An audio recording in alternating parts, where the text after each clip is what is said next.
The Meike MK-A9 Pro grip for the A7iii. Let's do it.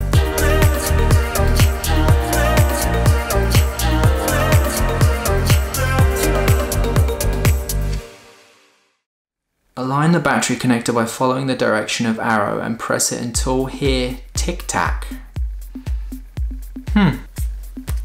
Chinese translation at its best, I guess.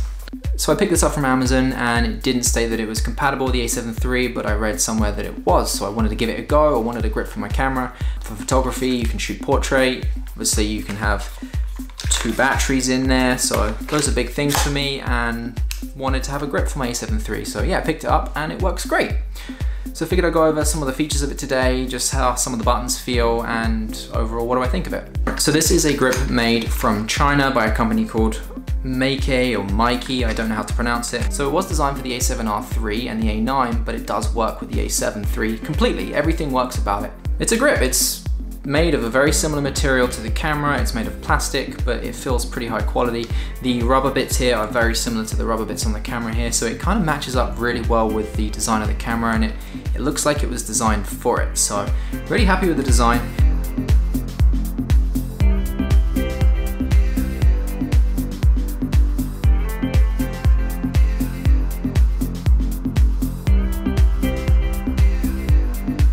The only bit that I'm not overly keen about is the little catch here, the unlock kind of door. It feels really crappy. It feels very like cheap and it might break off at any time. So if it breaks off, I'll have to figure something else out, but dropped it and it survived the drop, so that's a good thing. Aside from that, the build quality is pretty good. To attach to the camera, just unlock your battery door, and then there's a little switch just inside there. You pull down and it just comes straight off. On the grip, there is actually a place you can store it, so just in here. Just attaches to the grip the same way it would on the door, clicks in, and once it's in there you can actually lock it in and it stays there, so that's a really nice thing. Goes straight into the camera and screws together like any other grip for a camera does really. Once it's on there, it feels really strong. It doesn't have any flexing. I tried some out for the A6300, A6500, and because it didn't connect quite the same as this, it moved in the middle and it was really annoying. Not so much with this, it's on there solid. There is a little tiny gap in there, like maybe 1/2 millimeter, but it doesn't bother me at all. You can only really see it when you hold it up to the light. Even here, you can see the rubber kind of matches up with it, so although it wasn't designed... Don't put that in. See what I have to deal with.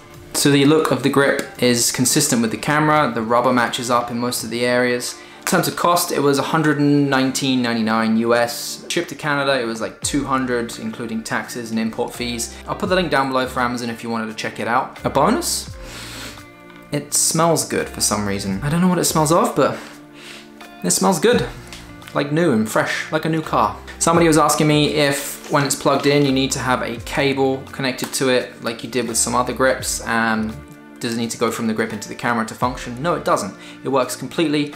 Just when it's connected, the camera recognizes it as a grip. It thinks it's probably the official Sony one, and yeah, it works fine.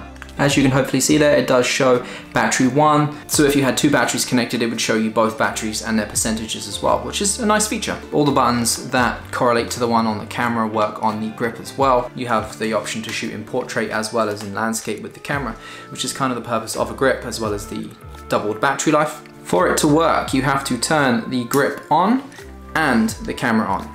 If one is on and not the other, it won't work properly. Camera has to be on and grip has to be on. Now, somebody was asking me if the camera is turned off, but the grip is left on, will it drain the battery? In this case, no. I tried it out, I left it overnight, it doesn't drain the battery at all. Apparently this is a problem with the A7R3 and the A9 in some instances with this grip. Not the case with the A7iii. If you leave the grip turned on and the camera's left off, it will not drain the battery. So you heard that here from me, I tested it, it doesn't work like that, so that's a good thing. Once again, both have to be turned on for the camera to function. If one's off and the other isn't, it will not work. The buttons, although work, aren't the same in terms of how they feel and how they respond and how they sound. So for example, C1 here, and C1 up here. The grips buttons are a lot more clicky, cheaper I guess, not quite the same as the ones on the camera. Don't sound the same, but they still work, so I mean, it's up to you whether you like that or don't like that. In my opinion, it doesn't really make a difference because it still works. Same goes for the joystick. Joystick on the camera and on the grip. A little bit of a different sound.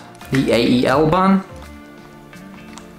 more of a spongy sound, and on the grip, it's a definite click. So difference in buttons, but is it a deal breaker? Absolutely not. It does have a thread on the bottom for you to be able to mount your plate or to a tripod or whatever you want to do with it. Aside from that, it's a grip, works, feels good, doesn't feel too cheap. Didn't cost 350 US. No need to go and buy the actual Sony one unless you have an excess of money, because this, in my opinion, does just the same thing for less than half the cost. So just get this one instead. Links down below if you want to check it out.